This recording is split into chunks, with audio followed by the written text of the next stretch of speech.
to unbox Next War Poland, second edition. This is published in 2022 by GMT Games, which were kind enough to send me this copy, so I want to thank them for that. This is a game designed by Mitchell Land, but the system design is Gene Billingsley. Mitchell Land took uh, Gene Billingsley's Next War system and then has grown it up to or expanded it to several other theaters. This is Next War Poland, there's Vietnam, there's Taiwan, there's India, Pakistan, and I imagine there's more on the way.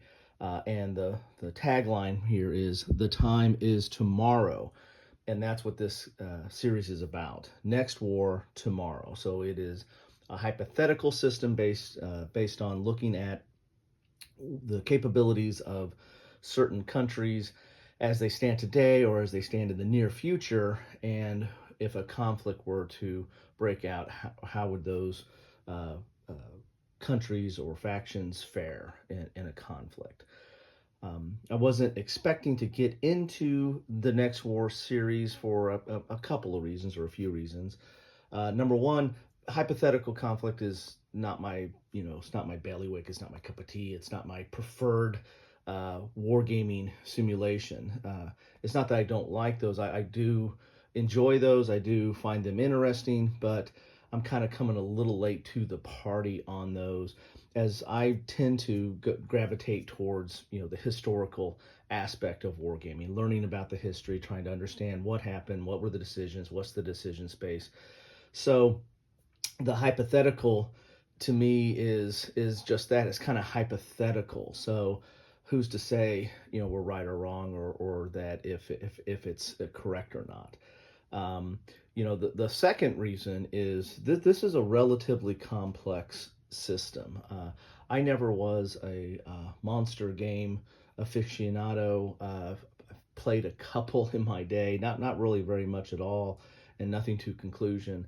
So and the complexity of those, and the complexity of this, tend to limit my time. I have a limited amount of time and interest, and those type of games, or the complexity of the games, I tend to kind of shy away from. Not that I don't get into complex game, not that I won't get into this. I'll probably get into this. I'll probably and the completionist in me will mean I'll have to go get everything, right. That's another reason why I probably shied away from this, because I don't know when to stop, and so if I got into this, I would probably end up getting it all, and then based on its complexity, I'll have a hard time and be frustrated of not playing it on a regular basis. So but this is a complex series, so this is not these games are not for the faint of heart. I mean, there's two sets of rules. I think there's like a standard set that maybe not as complex, and then there's the additional rules which really ratcheted it up pretty high. The little I've seen on this, and I have been following this series, I think even the standard rules are a little are pretty chewy, pretty chunky and pretty crunchy.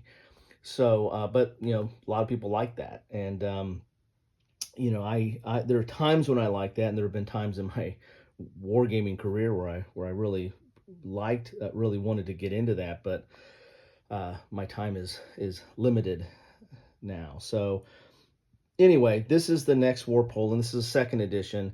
Another thing that's interesting too is, this is based on the Soviet Union, or the Russia, moving into Poland, and given the recent events in Ukraine, query whether, how this adds up as a hypothetical simulation. I think a lot of people were surprised about the true capabilities of Russia, and I don't know if those have been reflected in the second edition, or if those are going to be reflected over time.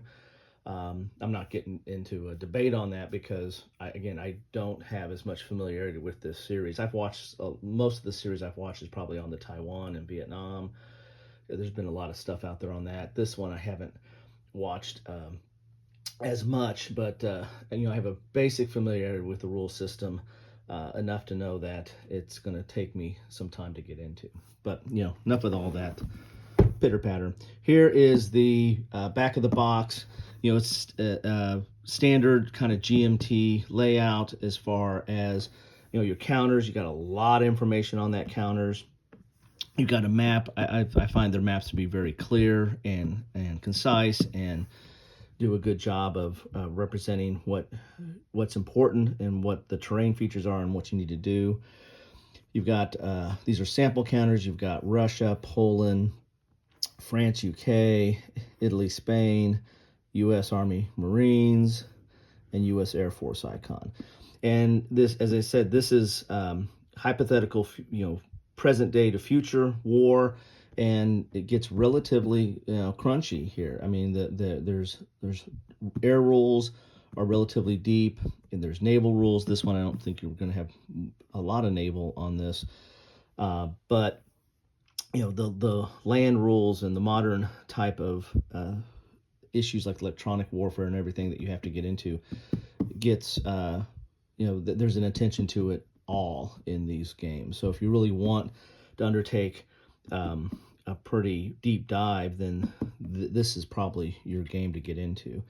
And plus, there's been a whole resurgence of hypothetical and World War III type games. A lot of them harken back to the World War III games of the 80s. When those games were hypothetical. Those games were in this position now, but now they're redoing those games and going back to the 80s in some respect. And so that's kind of interesting. And in that respect, you're looking at kind of a historical hypothetical, where this one is a future-looking hypothetical.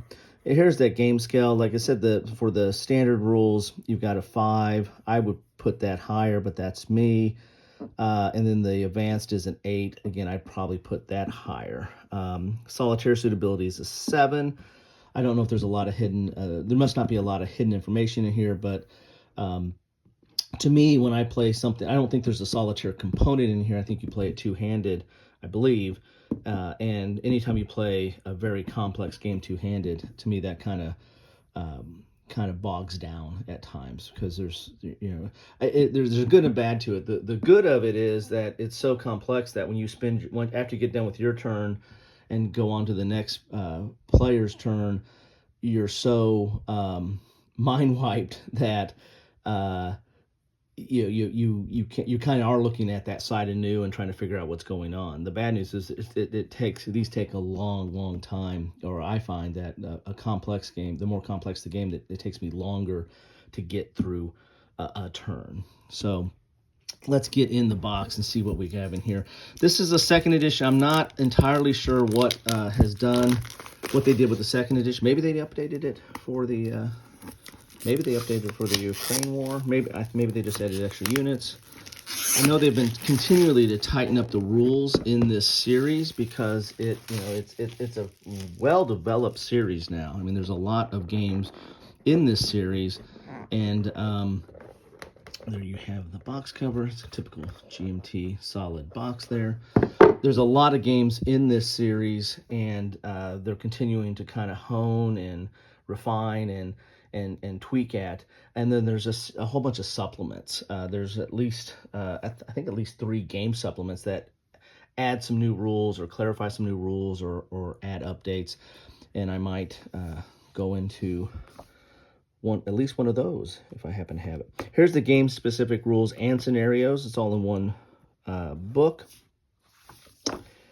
and it is 36 pages with some charts on the back here. You got some designer notes on the last pages.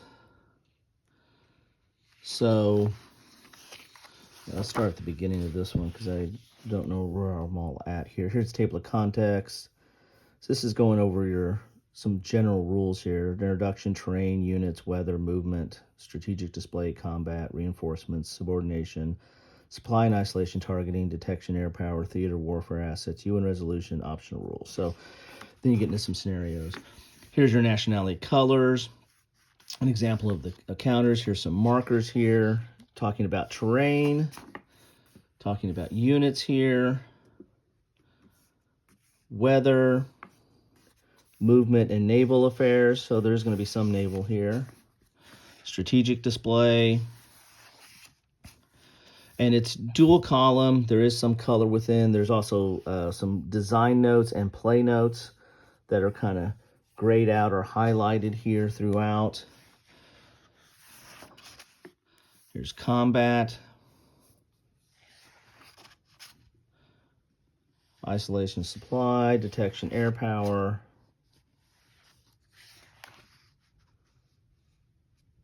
UN resolution optional rules. And then some scenarios here. So this is kind of an overview type, it looks like a little bit, game specific and scenarios. So this is the game, all right, so yeah, so this is the game specific for Poland, right? So you have all these different games in this series. These are the rules that deal specifically with Poland and deal with the scenarios that you can play in here. And you've got standard scenarios and advanced scenarios, because again, there's these two stage of rules. Then you have, this is the actual rule book, a little bit thicker here. This is the series rule book, and it is 48 pages. And you have a chart here on the back for naval movement. So let's get into this one. And this is the actual, rules. This is just showing you what's different for Poland. And here are the standard rules and then the advanced series rules. So you have your unit identification chart, and then let's take a quick look at that here.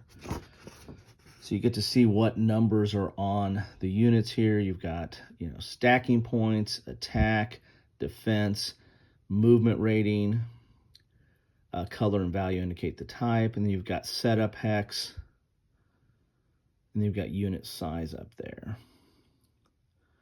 You've got like helicopters there for combat support and range.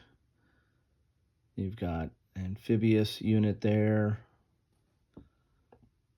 And there's an air unit that has the all-weather indication, unit type, air-to-air.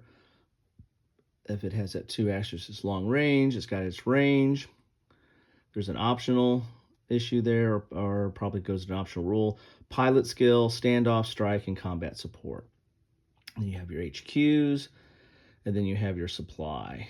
So this is going to be operational level, because you've got supply and HQ, and kind of your command and control is going to be simulated in this as well. As I said, this is the state of the art for simming future, current to future conflict in these regions.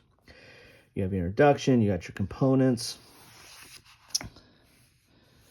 standard sequence of play, weather, initiative, air power.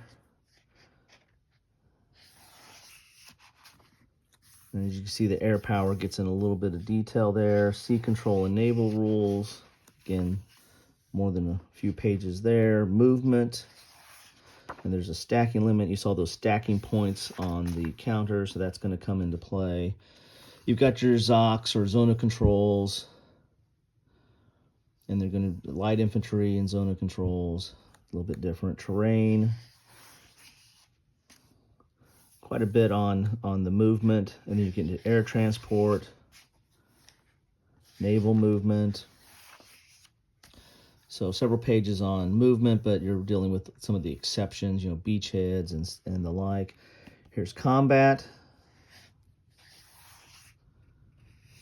Again, it's dual column with some notes in between. Here's some play notes and designer notes. There's a little bit different of a highlighting, a little bit different color. Design notes are in gray, and this one's a little bit off color here.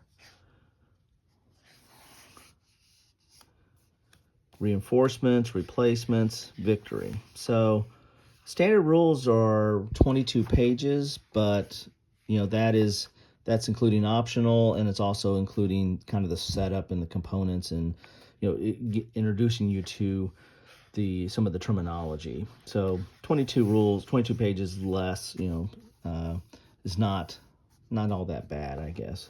Maybe I'll revise my impression of it, or maybe not. Here's the advanced game series rules. So this is going to get into advanced movement, advanced naval, formations, HQs, and artillery. So you're getting into that whole, command control and probably in supply in that regard. Here's supply and line of communication. So you're getting into a little bit meatier sim here. Supply points, supply depots, emergency resupply, a lot of stuff on supply here, isolation. Special operation forces, so you're getting some unique units here. Detection, that's a new thing for the advanced. Air power, you're going to have a little bit more, definitely a lot more meat on the bones for air power and air superiority and the like. Air to ground missions, air defenses. So you got your SAMs and your interceptors and all that. Anti-aircraft artillery. Theater weapons.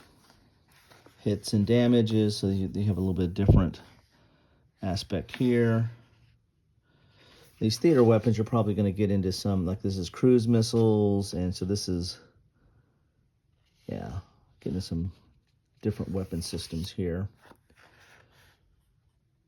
Collateral damage, something in modern day combat. Well, it's always been around, but modern day combat, especially with the effectiveness of the weapons, because it could be a big issue. UN resolutions, advanced rules, alternate play. So you've got about another 22 pages of rules. You're at 44, so another 22 pages of rules for the advanced rules. So all in 44 probably if you're playing both games or playing the advanced rules, because you're building upon the standard rules, and then there's that naval chart. Get some maps in here. This is these are little inset maps. So I think that this might be an addition to the second edition as well. So you've got to fully get a view of the theater. This is a long one here. This one's getting your top level of the conflict here. So I imagine this just pops up on the top. Kaliningrad rail line status. Okay, that's interesting. But you get a good view of the maps. It's not over blown. I mean, you've got what some of the terrain is. What some of the cities and there might be a delineation between the sizes of the cities. There's different highways and lines going in here, or roads. So interesting there. Okay, then we get into the displays. These are a little bit bigger, so let's put these off to the side and see what we got inside here. So we get the counters. Looks like you get 1 to 5 counter sheets in this box. And as you can see, there's a lot of information on that. We looked at that chart before, but you get all kinds of different types of units and air and headquarters. Just a lot on this. As I said, this is not for the faint of heart. I mean, if you're a dyed-in-the-wool grognard, this is second nature to you. But if you are used to the mid-weight type games or less, this is going to be a crash course in figuring out this system here. There's a lot of videos on it out there too, though, so you're not alone. But they're double-sided there. Nuke points.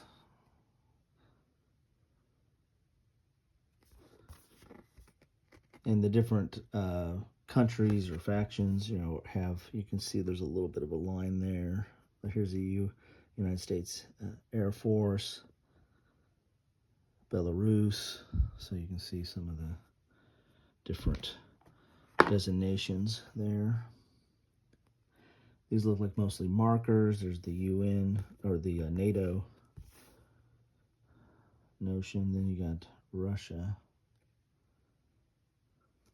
So looks like mostly administrative type stuff in here too. The strikes, targeted. Some of these only come into play in the advanced rules, so you don't have to get into this if you don't want to. Then again, the kind of the completionist in me is, if I'm gonna get into something and learn it, then I want to go all the way. So I'll probably want to get to the advanced rules as soon as possible. A lot of player aids in here. Let's pull some of these player aids out here.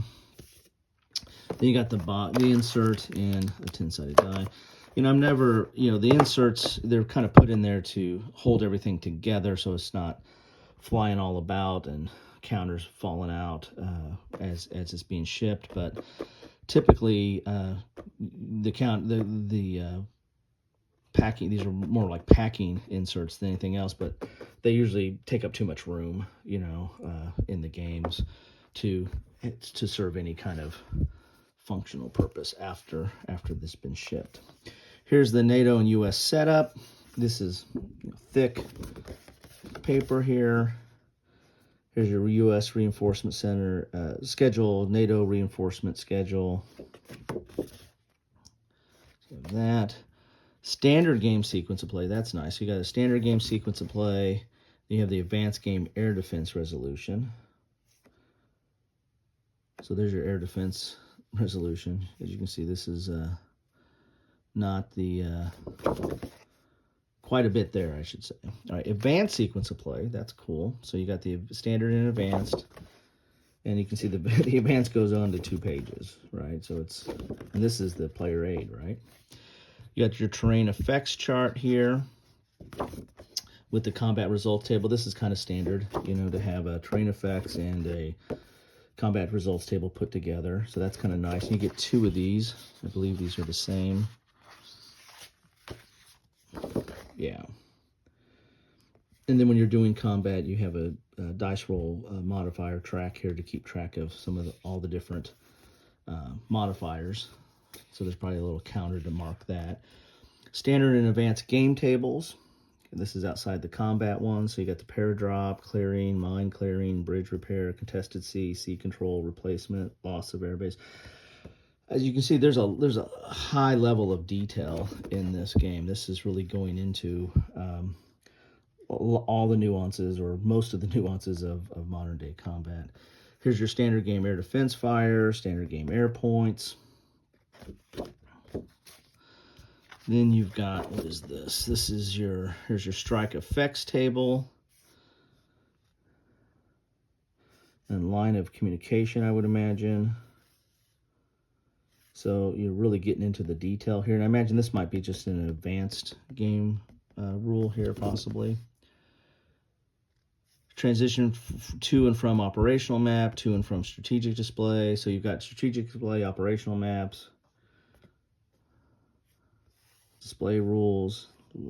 So there's a lot of stuff here. All right, advanced game tables, special operation forces, supply ranges, a lot of supply stuff. Here's the advanced detection, advanced air defense fire, advanced air combat, advanced strike. So yeah, when you get into the advanced ones, you're getting the air enable, I would imagine, is going to eat up a lot more of your time in getting into the game here.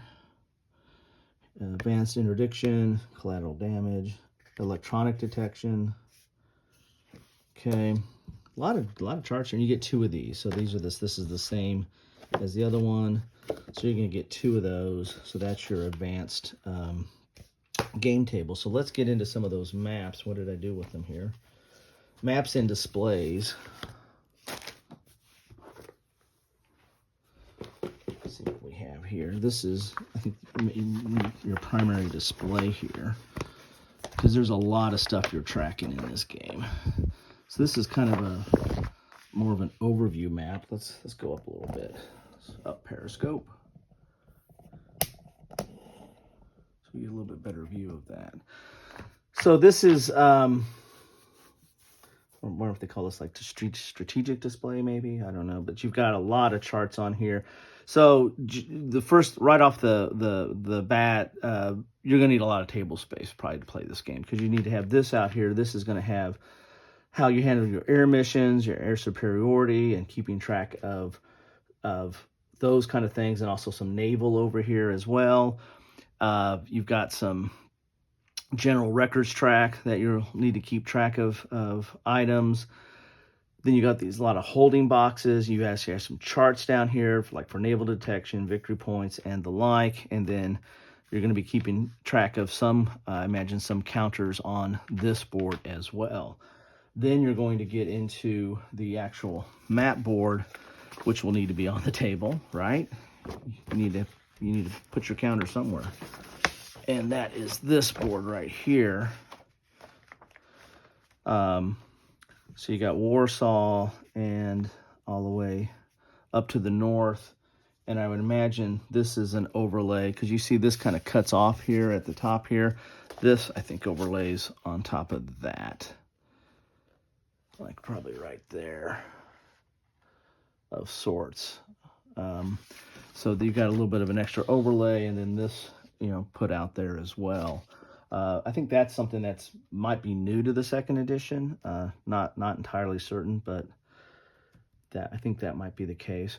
So your board's not huge, right? Your map, I should say. It's kind of a standard one map GMT game, so you don't have a ton of places to deal with stuff. However, it's all in the complexity of the rules. So you're probably going to have a decent counter density, although there's a stacking rule as well. But this is basically where the operational map, I would assume, where you're moving your units and accomplishing your objectives on. And then this map here, or this table here, yeah, it's kind of a map. It's a map as well.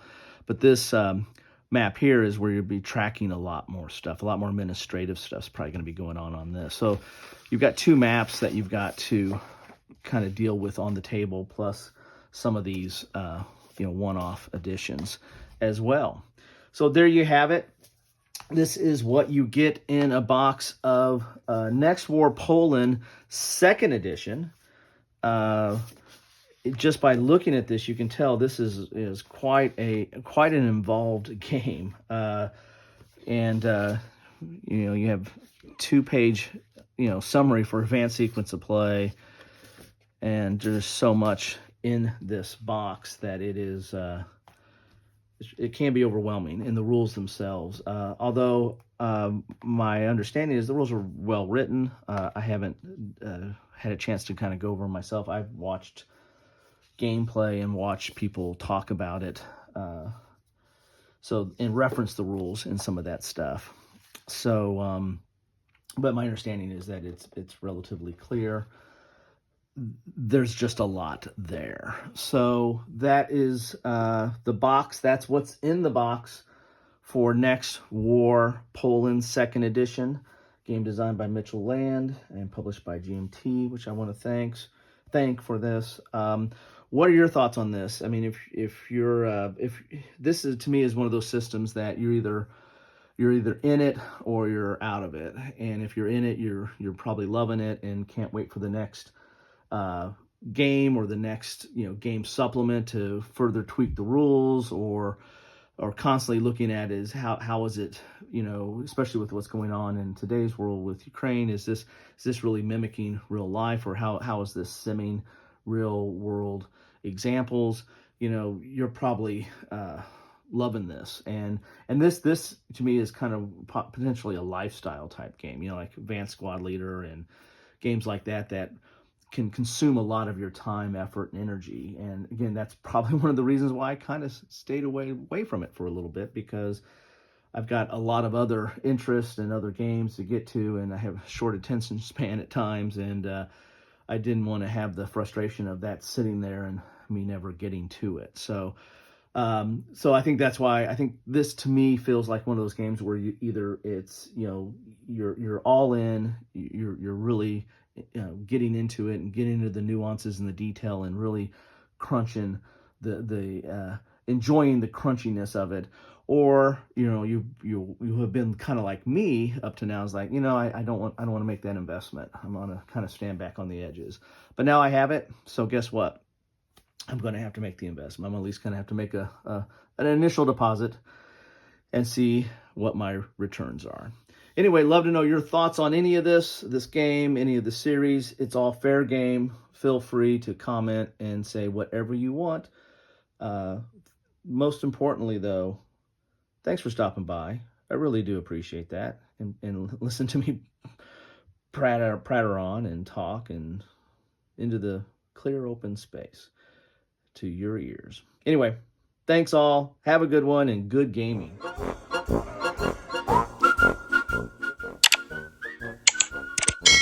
Thanks for watching.